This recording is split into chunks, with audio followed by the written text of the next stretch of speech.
Hello YouTube.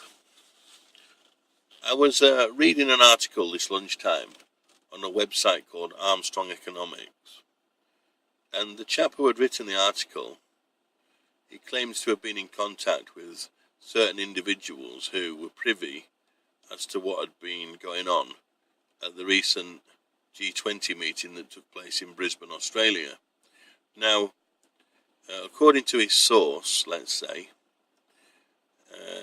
powers that be had a meeting behind closed doors, and they were discussing what action they would be able to take should another financial crisis strike. So obviously when the last financial crisis did strike, our governments came forward and bailed out the banking system with taxpayers' money. Now, in between time, many of our governments are now so committed and so indebted themselves that that option is no longer on the table for when the next financial crisis does strike, which I'm sure we agree will eventually happen. Now, as such, the powers that be have been meeting and attempting to come up with some other course of action to take when the next financial crisis does strike. Now, according to the source, who was privy to what had gone on at the G20 meeting, as I say, according to the source, Christine Lagarde, who is the current head of the IMF and who is a lawyer, incidentally, I didn't know she was, but it seems she is a lawyer. She's come forward with an idea, and the idea is to change the legal framework to a certain extent associated with those who deposit money into banks. Now, according to Christine Lagarde, she would like to make those who deposit money into a bank no longer merely a depositor, but also be classed as an investor.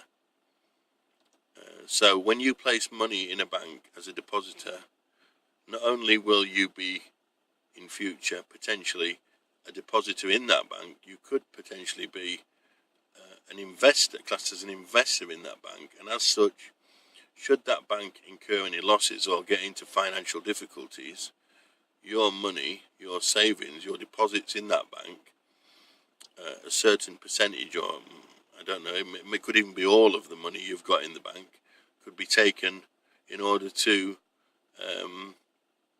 bail the bank out, let's say. Now, we saw a couple of years ago what happened in Cyprus when people's bank accounts were raided in order to bail out the system.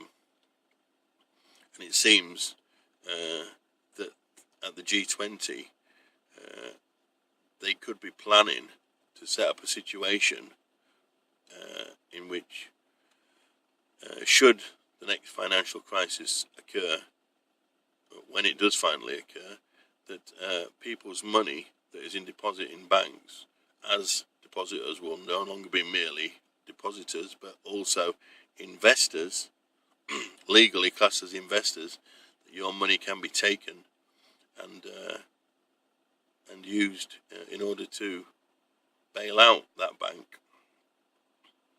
So just be careful when you decide to place money into a bank in future. Do some due diligence.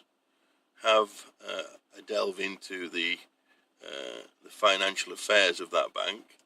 Make sure it's on a good financial footing, let's say, that it's not merely keeping its head just above water, that it's not in dire straits, because should it happen to go tits up, let's say, your money could be taken from your account and used in order to bail that bank out, let's say. Now, we all know, don't we, that due to the regulating agencies and our governments not actually doing anything meaningful as far as bringing an end to the criminality that takes place in the financial system, and the bankers are not going to accept any losses themselves. Someone has to be placed firmly on the hook for when the next financial crisis does strike. And it seems that depositors, they're the individuals, depositors in banks, those who deposit money into banks are going to be the ones who are going to be forced to pay for the wrongdoings of the financial industry. Okay, thank you for your time. I'll speak to you later. Bye-bye.